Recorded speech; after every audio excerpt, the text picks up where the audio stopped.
참 이번 리모델링을 통해서 감사할 조건이 많이 있는데 그 중에 하나가 우리 교회에 이제 잠옷실이 생긴 거예요. 특별히 오늘 김학재 집사님께서 물론 곁에서 이제 유갑진 장로님하고 또 박동욱 집사님이 도와서 지금 저 안에 이렇게 앉을 수 있는 의자, 또 떨어지지 않도록 난간도 이렇게 잘 만들어 놓았습니다. 이와 같은 생각을 갖게 된 배경은 하늘물소리 찬양팀이 금요일 밤마다 찬양으로 하나님께 영광을 돌리며 수고를 하는데 우리의 자녀들은 밖에서 주차장이 놀이터예요. 물론 주차장의 비탈길에 자동차를 이렇게 굴리고 그런 걸 보니까 재밌긴 하더라고요. 그런데 여러분, 이 자녀들은 부모 눈 곁에서 떨어지면 부모님은 염려스럽고 또 어떤 일이 어떻게 벌어질지 참 몰라요.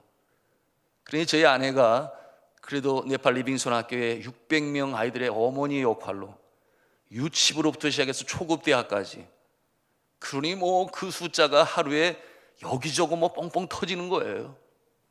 그러니 안전이 최고인데 어찌하면 좋겠느냐, 그러다가 프라이데이 잉글리시 퀴즈 클럽을 생각하게 된 거죠. 그 일을 통해 자녀들을 잘 돌보고, 그리고 또한 하나님의 비전이 그 마음대에 선교하는 교회의 자녀들로서 오늘도 아마 영어로 선고 암송을 열심히 외워서 했다고 그러는데 아침에 일어나면 제일 먼저 눈 뜨고 Jesus replied love the Lord your God. 어떤 그 자녀들이 오는 걸 보면서 부모들까지 함께 따라서 외우게 되었다니까요. 그런데 이렇게 잠옷실이 뒤에 있으니 이제 마치고 나면 저기 앉을 게 분명한데, 그래서 감사하다 하는 내용인데, 제가 필리핀에 있을 때 같은 동료 선교사가 저 올롱가포라고 하는 시내에 있었고 저희는 수빅 프라빈스에 완전히 촌동네에 있었는데 가끔 가서 만나고 교제를 나눠요. 그래서 그날도 그곳에 가서 한 저녁 한 4시, 5시 뒤였을까? 그곳에 가서 교제를 하는데 갑자기 아빠 그러면서 막 비명소리가 들리는 거예요. 이게 해나 목소리인데, 그래서 문 밖으로 얼른 뛰어가 보니까 세상에 제가 문 앞에 서 있던 제 차가 픽업 트럭인데 그게 이렇게 술술술술 내려가는 거예요. 너무 놀라지 않았겠습니까? 그래서 그 비탈길을 내려갈 때 제가 잡으니까 제가 막 끌려가는 거예요. 그래서 소리를 지르니까 그 안에 있었던 정찬선 선교사님이라고, 덩치가 저보다 크고 힘도 좋아요. 나오더니 그걸 딱 잡고 있는데 둘인데도 끌려가는 거예요. 그러더니 이 선교사님이 저에게 선생님 빨리 가서 저 브레이크, 사이드 브레이크 잡으라고, 내가 이걸 잡을 테니까. 그래서 제가 또 재빨리 그리로 앞으로 가가지고 그 문을 열고 들어가서 사이드를 잡아서 결국 설 수는 있었는데, 나중에 알고 보니까 저의 딸하고 저의 아들이 그 안에서 장난을 치고 놀다가 그 사이드 브레이크를 풀어버린 거예요. 그러니 비탈에 세운 차가 그렇게 내려갈 수밖에. 저만치 내려가면 이건 정말 대형 사고인데, 아이고, 한숨이 저절로 나오면서 아이고 하나님 아버지 감사합니다. 그런 그 사건이 있었어요. 너무 비약됐는지 모르지만 우리 자녀들이 이렇게 저 안에 와서 그곳에서 엄마 아빠 말씀 끝날 때까지 기다릴 수 있다고 하는 것도 너무 감사하고, 그래서 우리 교회가 점점 이렇게 새로워지게 되니 하나님의 은혜요 복인 줄로 믿습니다. 자, 오늘 말씀 우리가 이제 들어가기를 원하는데요, 사도 바울과 아볼로 둘 다 성경에서 등장하는 인물 중에 아주 참 우리의 마음에 담고 싶은 그런 아름다운 영적 선배요 모델이 되기도 하는데, 여러분이 에베소 지방에 아볼로가 사역을 감당할 때 이 사도 바울은 에베소 윗지방에 가서 또 복음을 전하고 있었고 나중에 돌아오게 되었는데, 사도 바울이 윗집에서 복음을 증거할 때 아볼로가 이 에베소에서 복음을 증거하였습니다. 그런데 이 사도 바울과 이 아볼로가 서로 다른 점이 있었어요. 그것은 뭐냐면 이 사도 바울은 복음으로 증거할 때에 안수하여 기도하여 성령의 세례를 받을 수 있는, 그러므로 예수 그리스도가 어떠하신 분이신가, 구세주여 메시아로 오셨으며 십자가의 도를 전하면서도 성령의 능력으로 살아계신 주님을 체험할 수 있는 그와 같은 체험적인 신앙으로 굳건해질 수 있도록 복음을 전하는가 하면, 이 아볼로는 그가 언변이 뛰어난 자였습니다. 성경에 능통한 자였어요. 그런데 그는 이 에베소에서 성도들에게, 믿지 아니하는 자들에게 복음을 증거할 때에 저가 이 성령의 세례에 대해서 알지 못하니, 저가 구약 성경에 나타난 예수 그리스도의 예표에 대하여, 예언에 대하여 이제 오신 예수님이 메시아다라고 힘있게 증거는 하였으나, 그러나 사도 바울과 같이 아니하여, 자, 이와 같은 모습을 바라보는 브리스길라와 아굴라가, 여러분, 지난 주일 오후에 남선교회 헌신 예배를 통해서 이 아볼로에 대해서 충분히 들었기 때문에 제가 뭐 구체적인 설명을 하지 않습니다만은, 그래서 불러다가 브리스길라와 아굴라가 묻는 거예요. 성령 세례를 아느냐? 저가 알지를 못하는 거예요. 저가 아는 것은 요한의 세례라. 여러분이 요한의 세례는 곧 회개 세례 아니겠습니까? 장차 오실 메시아를 이제 맞기 위하여 마음에 있는 죄악을 깨끗이 씻어버리고 순전한 마음으로 주를 만날 준비를 하라. 그래서 요단강에서 베푼 이 요한의 세례, 세례 요한의 세례, 죄사함의 세례, 용서의 세례, 죄 씻음의 세례, 이와 같은 내용으로 알고 있었으나 성령 세례는 저가 알지 못하였더라.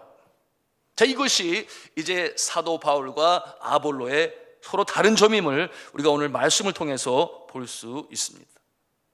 여러분이 요한의 세례, 이 회개의 세례는, 그래, 내가 내 마음의 죄를 씻어야 돼, 마음이 성결해야지, 그래서 주님을 맞을 준비를 해야지 라고 하는 그와 같은 그 자세를 강조하는 세례라면, 성령 세례는 이제 예수 그리스도를 믿는 자들이, 구세주로 믿는 자들이 그리스도다운 모습으로 살아갈 수 있도록 살아계신 하나님, 역사하시는 하나님, 지금도 능력이 많으신 하나님을 체험할 수 있는 그 같은 능력을 체험하여 힘차게 그리스도인의 삶으로 살아갈 수 있는 그 같은 성령 세례가 되는 것이에요.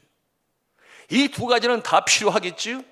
우리가 죄를 회개함으로, 죄인임을 인정할 때에, 그래, 나는 죄인이기 때문에 내 스스로 구원받을 수가 없어, 그러니 죄 없으신 예수 그리스도의 보혈만이 나를 구원하실 수 있어, 너무 중요해요.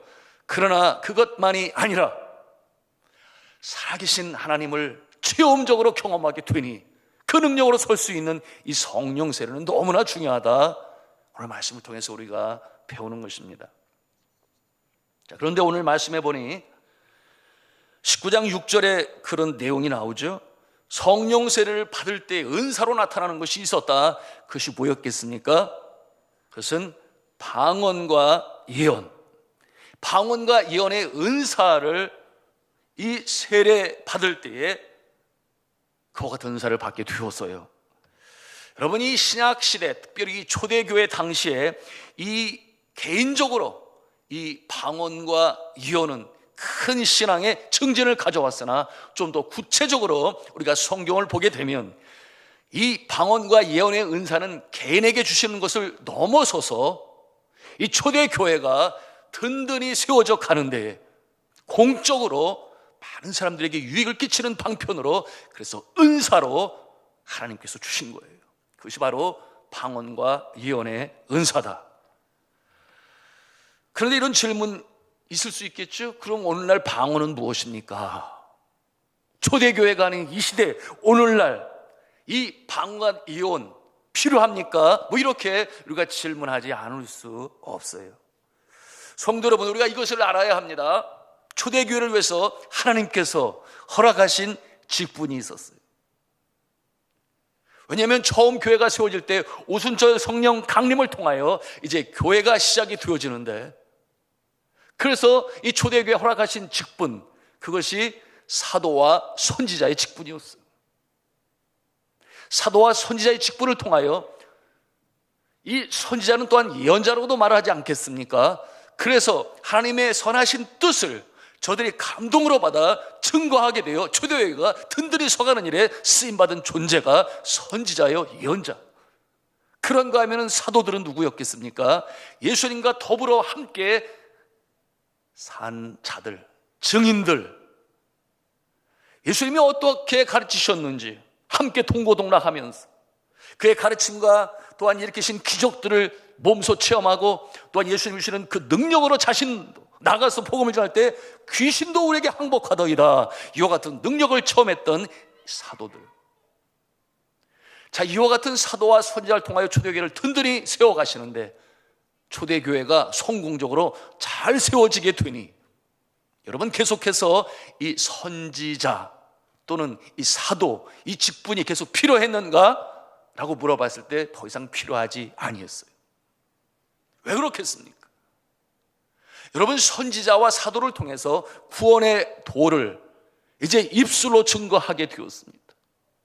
하나님의 선하신 뜻을 알게 되었고, 장차 어떠한 일이 일어나게 될 것도 선지자와 예언자들을 통해 알게 되었어요.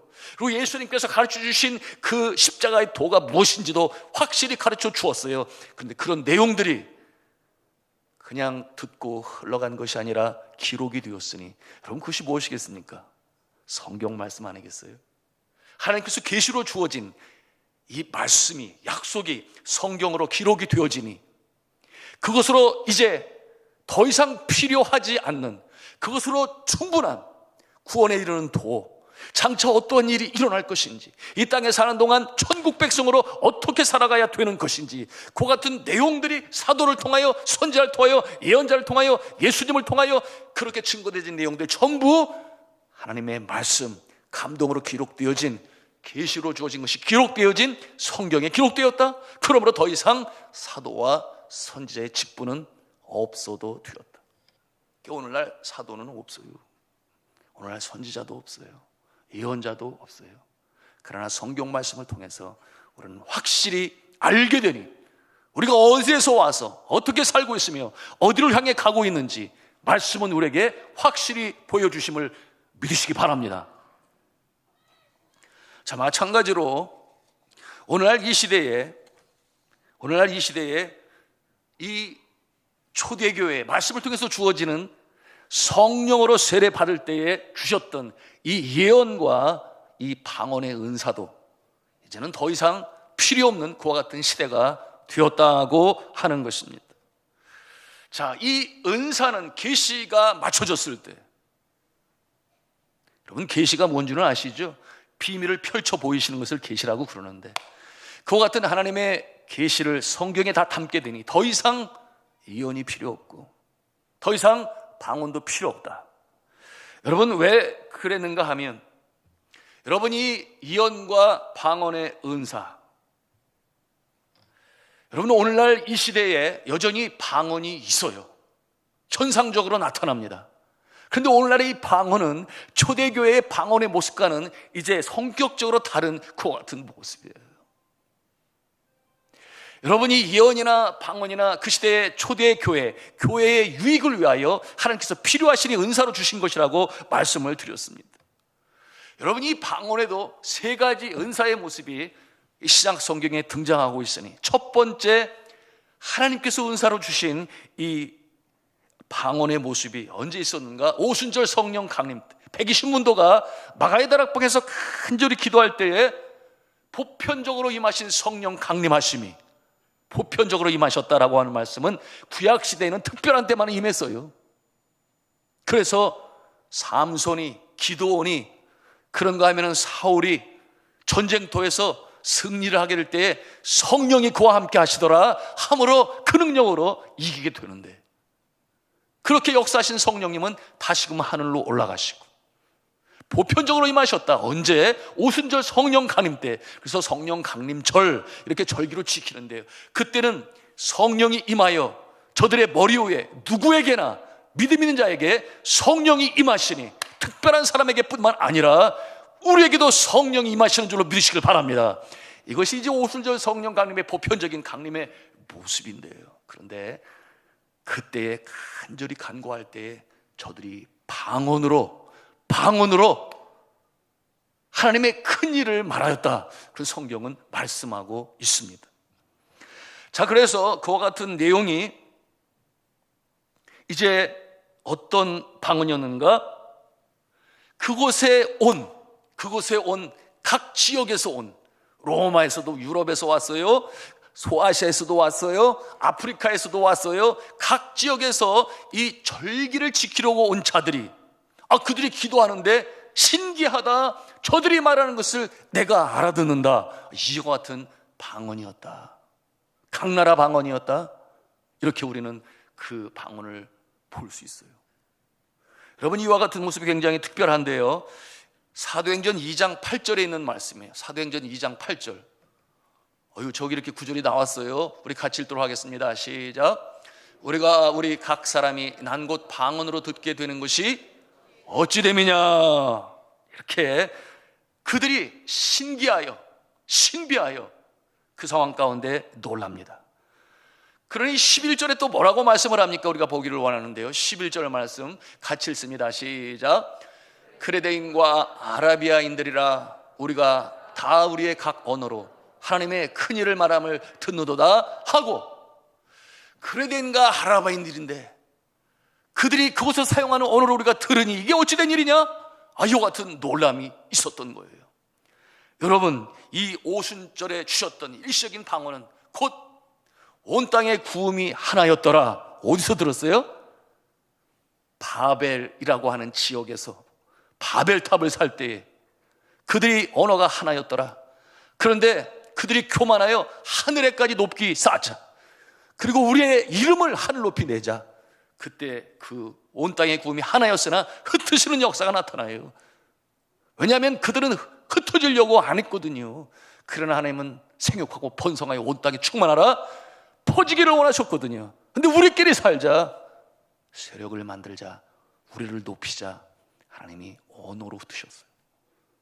그리고 그 흩으신 역사는 온 세상에 생육하고 번성하는 역사로 하나님의 역사라고 볼 수 있는데, 그런데 오순절 성령 강림의 역사는 어떠한 역사이냐? 이제 내가 예수 그리스도로 말미암아 새로운 나라, 하나님의 나라를 시작해 나갈 것인데, 그런데 이제 하나가 되는 모습을 그처럼 흩어져 있던 자들이 자신들의 말로 하나님의 큰일 말하는 것을 들을 수 있도록 신비하게 신령하게 방언으로 허락하셨으니, 여러분, 그 방언이 오늘날도 존재할까요? 그때 한번 보여주시고 사라졌음을 우리는 말씀을 통해서 볼 수 있는 것입니다. 여러분, 제가 선교지에서 그 나라의 말을 배울 때에 만약에 이 오순절 성령 강림에 임한 이 각국 방언으로 제가 은사를 받기를 원하면 제가 그렇게 기도를 해야 되겠지요. 주여, 이제 하나님이 저를 이 필리핀 땅에 선교사로 보내셨으니 필리핀 말을 잘할 수 있도록, 나는 공부 하나도 안 할 테니까 그냥 기도만 열심히 할 테니까 성령으로 충만하셔서 따갈로가가 술술술술술 나오게 해주세요. 이렇게 기도하면 될까요, 안 될까요? 안 돼요. 제가 네팔에 가가지고 주여, 제가 이제 네팔에 왔으니 그 오순절 성령 강림에 각 나라 말로 다 듣더라 하니까 주여, 제가 공부를 하지 않고 그냥 기도만 열심히 할 테니까 이 네팔 방언을 저에게 허락하여 주옵소서 간절히 기도하지 않았어요. 열심히 공부했지. 저희 아내와 함께 네팔 왕립대학에 네팔어과에 3년 동안 다니면서 열심히 그리면서, 쓰는 것도 아니에요, 그리면서 얼마나 꾸불꾸불 꼭 저 빨랫줄에 이렇게 뭐 달려있는 것처럼 줄을 하나 탁 긋고 막 그려야 돼, 이렇게. 하여튼 그런 과정들을 겪으면서 주님 앞에 공부하며 기도했는데, 다른 선교사들도 마찬가지죠. 그런데 이런 경우는 들었어요. 한국에서 있는 동안 이 선교적인 열정을 가지고 주 앞에 간절히 간구하게 되니 그 마음에 세계 열방을 가슴에 품어 정말 간절히 기도하게 되는데, 하나님께서 은사를 주시니 갑자기 방언이 나오게 되었는데, 이 어투가 어디서 많이 듣던 방언이라, 그래 보니 다른 사람이 그러는 거예요. 중국말로 방언을 하시네? 그러니까 가만히 자기 생각해 보니까 정말 중국 어투가 되는 거예요. 그래서 신기하다, 하나님이 각국 방언으로 주신다고 그랬는데 나에게 중국 방언을 주셨어. 그래서 그런 마음을 가지고, 그래서 이 중국의 단기 선교를 나가게 되었는데, 정말 그 방언으로 말하면 저들이 알아듣나? 시험하고 싶어요, 안 하는 거 싶어요? 그래서 그랬다는 거예요. 찐따이 짱와 만따이 원도와 이렇게 했는데 저쪽에서 뭐라고 말하는지 도무지 듣지를 못하는 거예요. 그래서 다시 찐따이 장화 만따이 운동화. 이게 진 땅에는 장화, 마른 땅에는 운동화라는 말인데, 그러니까 어투가 중국 어투가 된다, 그 얘기를 제가 지금 드리는 건데, 그렇게 해서 중국말로 막 했는데 도무지 알아듣지를 못했다. 여러분, 이 과거 초대 시대에, 교회 시대에 하나님께서 방언을 특별히 주셔서 온 땅의 구음이 하나였음을 다시금 하나님의 능력의 역사로 보여주시는 것이니, 곧 선교의 출발을 오순절 성령 강림을 통해서 보여주시는 것인데, 지금은 아니니 행여라도 그런 생각 가지시면 아니 된다. 열심히 그 나라에 가면 언어를 공부해서. 여러분, 이 한국 땅에 온 선교사님들 그러지 않았나요? 처음에 그 모습이 얼마나 어눌했을까요? 그럼에도 불구하고 열심히 배우니 이 땅에 복음이 증거되어지고 그 어눌한 말투 속에 성령께서 역사하시리. 그러나 저절로 한국말이 나오게 하지는 않았다. 그러므로 그야말로 선교지에 가면 내가 복음을 증거하기 위하여 정말 최우선순위로 언어를 잘 배우면 그것으로 말미암아 복음이 증거되어지고 하나님의 나라가 확장되는 줄로 믿습니다. 그것이 오늘날 사용하시는 방편이다, 그 말이에요. 그런가 하면 두 번째 종류의 방언이 있습니다. 그것은 뭐냐면 하나님의 비밀을 말하는 방법으로서의 방언인데요, 오늘 성경 본문에 성령 세례를 받을 때에 이와 같은 은사가 주어졌어요.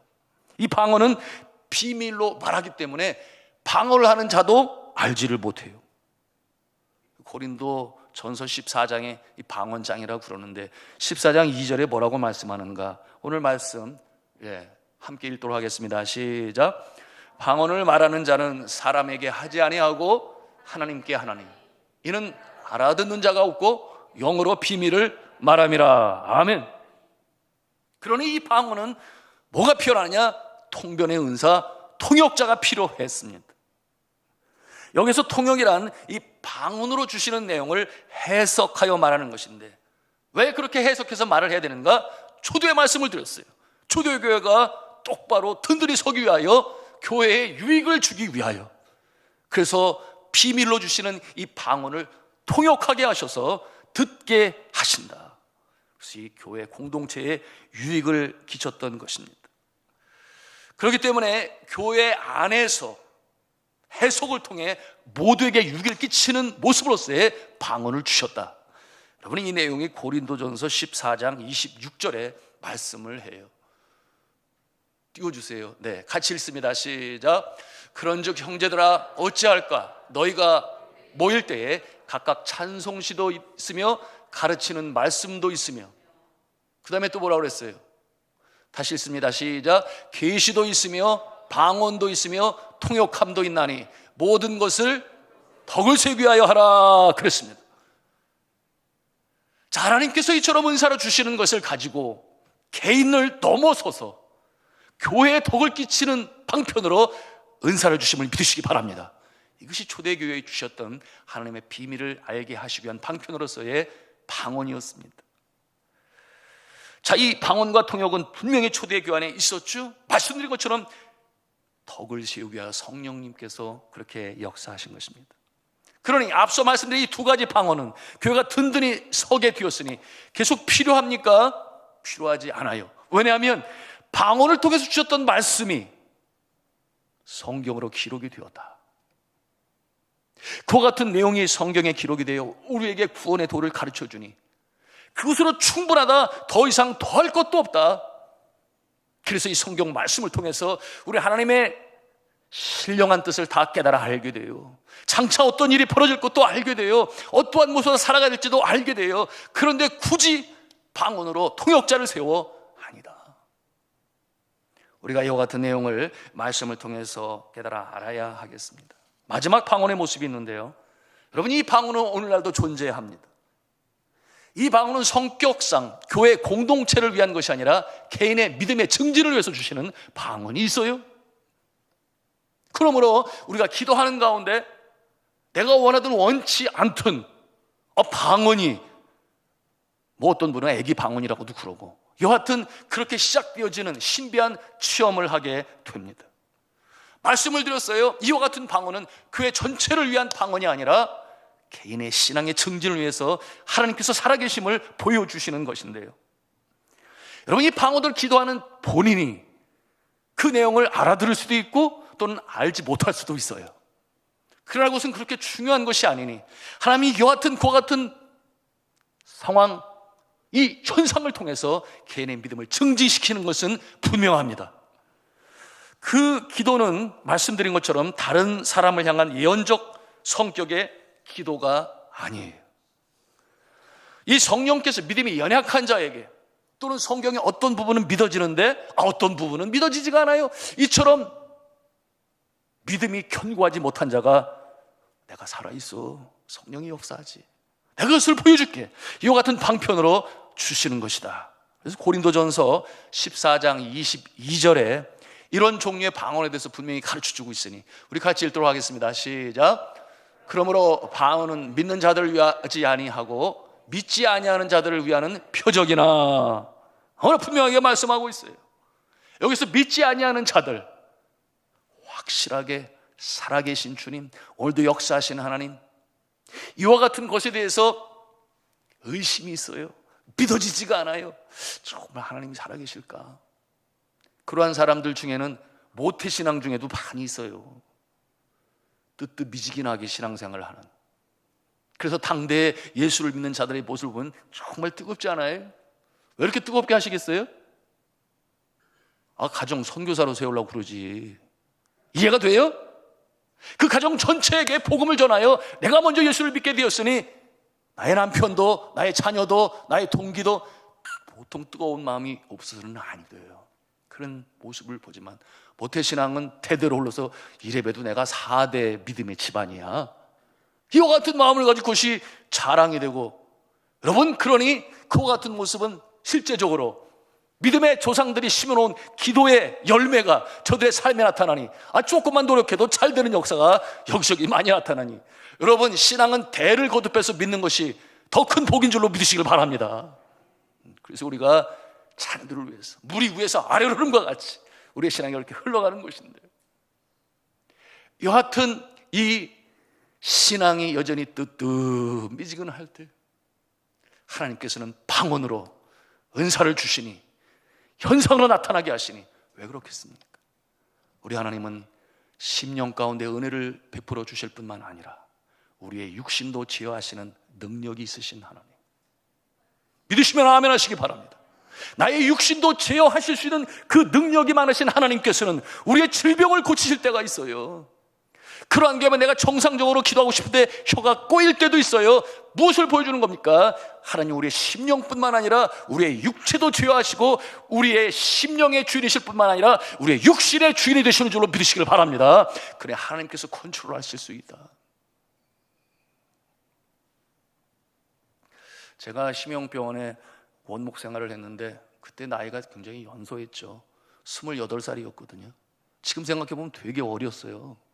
그런데 심영병원에 원목의 역할을 하게 되니 그때 제가 전도사 강도사 그때쯤, 제가 어릴 때부터 별명이 이런 별명도 하나 있었어요. 인상파 말고 또 하나는 애늙은이, 그런 별명도 있었는데 과묵하고 말이 없고 생각이 깊어서, 물론 책을 좋아해서 그런 것도 있지만 간증은 아는 것처럼 어머니를 일찍 여인이 말 없는 소년이 되었어요.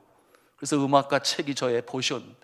여하튼 그렇게 되면 얼굴 표정도 애늙은이처럼 돼가지 않겠습니까?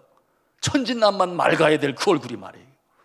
그래서 심영병원에 제가 28살에 원목을 했는데 제가 나중에 나갈 때 나이가 궁금하다 그래서 한번 맞춰봐요 그랬더니 42 그러더라고요.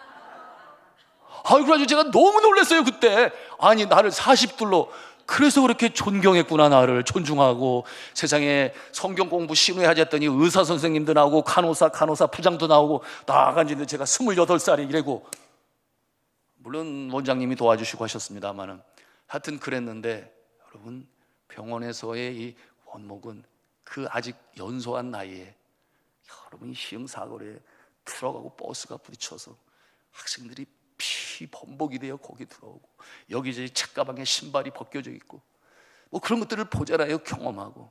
그런가 하면 의사 선생님 회진하고 가면 다음 라운딩은 제가 했거든요. 흰색 가운을 또 주었어요. 거리가 서야 된다고. 그래서 여기다가 그 김현정, 원목 이렇게 해가지고서는 다니니까 성경 공부도 하고 기도도 해주고 위로도 하고 뭐 그랬는데요. 그런데 중환자실이 있어요. 거기는 정말 생명이 오락가락하는, 그곳에 아무나 들어가나요? 저는 들어갈 수 있으니. 새벽 기도를 마치면 가서 기도해 주는 분도 있어요. 그런데 몸이 검해졌어요. 정말 살아날 수 있을까? 그런데 그 보호자는 그냥 살려달라고 기도를 하는데 그 여종의 눈물의 기도, 그러니 저도 열심히 기도했는데 세상을 떴어요. 물론 예수 믿고 주님의 품에 안겼겠습니다마는 제 마음에는, 어린 마음에, 내가 정말 원목의 역할을 하지만 기도할 때 하나님이 육신적으로 역사하는 것일까? 이런 질문이 제 가슴에 떠올랐어요. 왜냐하면 그렇게 회진을 하고 아픈 사람, 힘든 사람, 가망이 없는 사람, 그런 모습들을 볼 때 제 마음이 너무 힘든 거예요. 마치고 와서 제가 그 예배당까지 만들어지게 되잖아요. 복음을 전하는 가운데 거기에. 그래서 그 예배당 뒤편에 강단 뒤편에 제 방이 있었어요. 그러면 밤 너무 힘들어. 그때의 마음에 제가 이런 생각이 들었어요. 시달타의 마음이 이러했겠구나.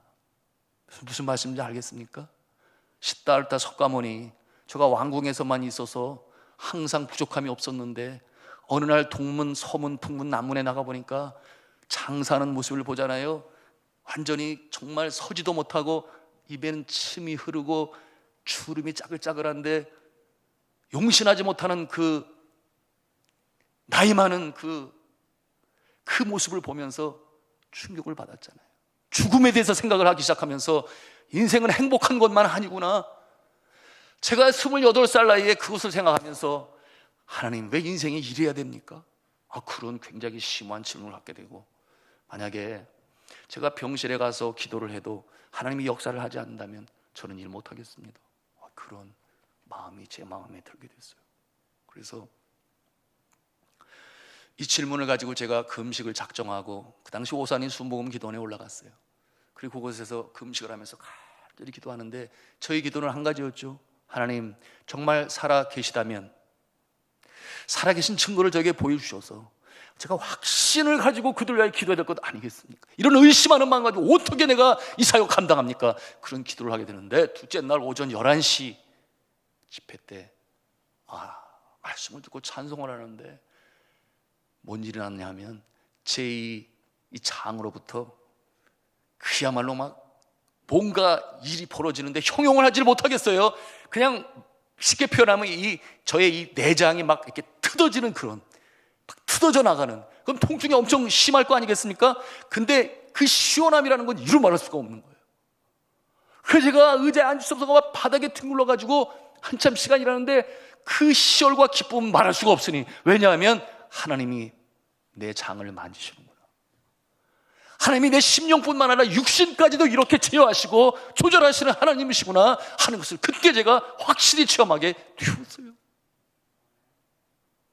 그때 저는 결혼을 하고 177cm였는데 60kg밖에 안 됐어요.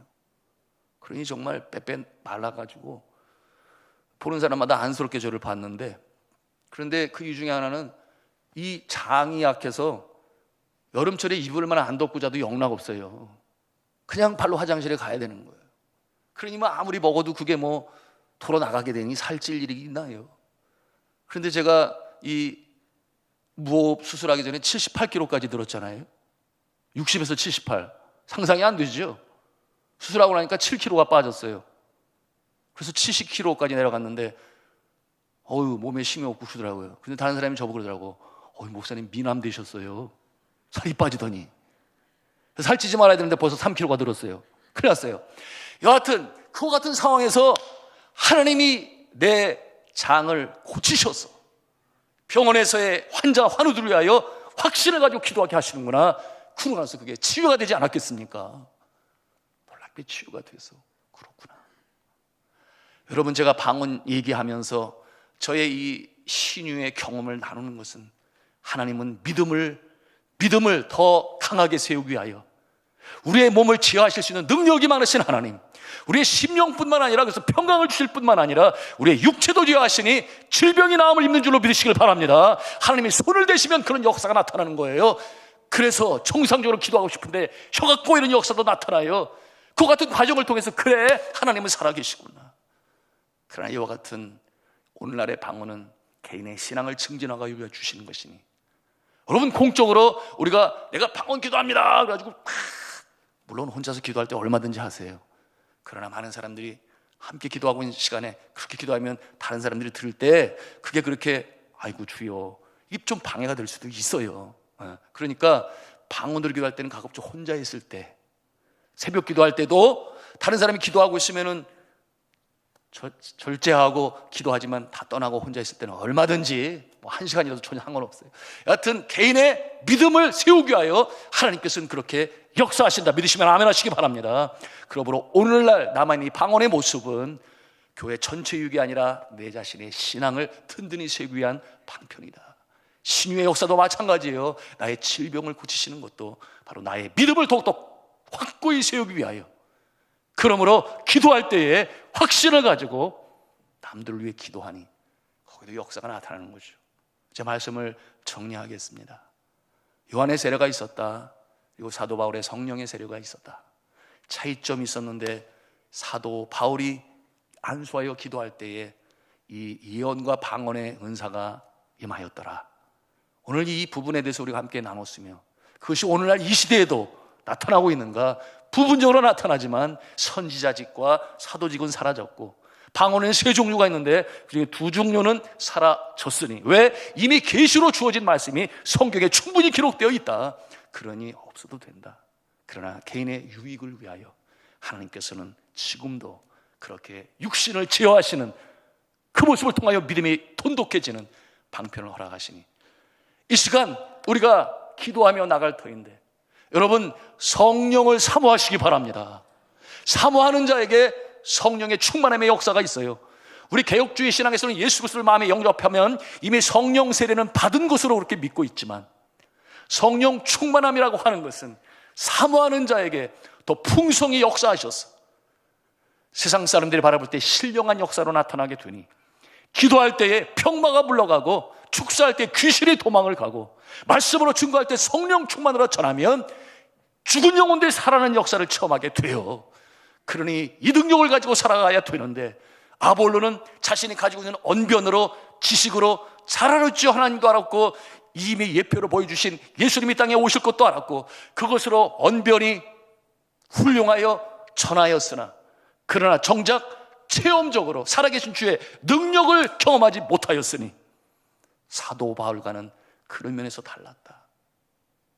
사도 바울은 병자가 일어나고 손수가 한 번 얹어도 하나님의 역사가 나타나, 귀신이 도망치고 말씀을 전할 때 죽은 영혼이 산다.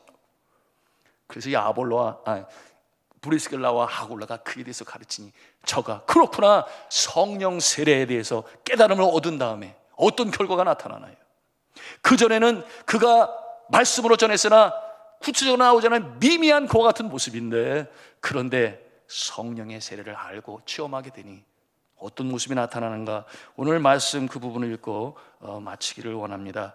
27절 후반부와 28절에 그 모습을 증거하고 있어요. 우리 한번 같이 읽겠습니다. 예, 시작. 그가 감에 은혜로 말미암아 믿은 자들에게 많은 유익을 주니, 이는 성경으로서 예수는 그리스도라고称하여 공중 앞에서 심있게 유대인의 말을 이기미러라. 아멘. 이것이 바로 아볼로의 변화되어진 모습이니 주 앞에 귀하게 쓰임받는 놀라운 역사가 나타났습니다. 사모하는 자에게 성령으로 충만케 하시니, 이와 같은 모습으로 어려운 때에 우리의 심령이, 또한 기도할 때에 우리의 육신이, 그런가 하면은 전도할 때에 잃어버린 자들이 주 앞에 돌아오고 우리의 심령에 담력을 얻어 전도하는 일 쉽지 않아요. 그러나 성령 충만하면 할 수 있습니다. 자, 이와 같은 사모하는 마음으로 우리가 이 밤에 함께 기도하기를 원합니다.